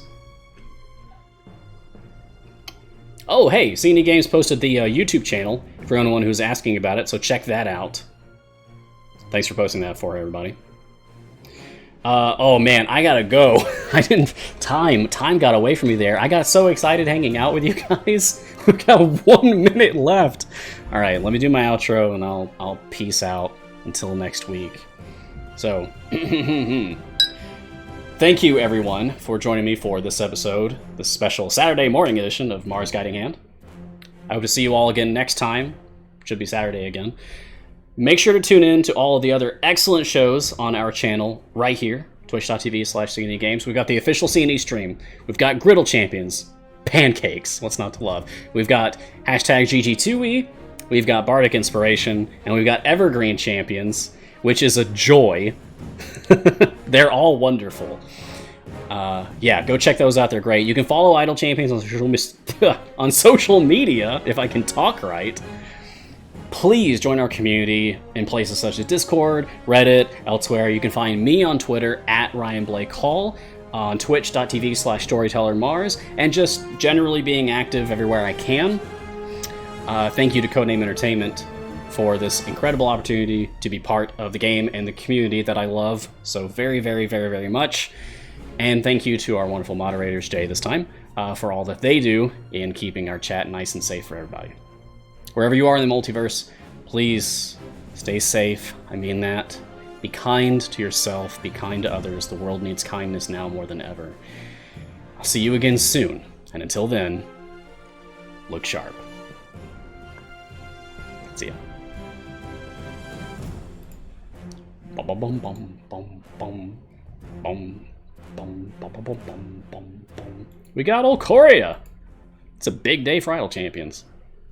Good luck, everybody out there, hunting down Okoria to add to your party.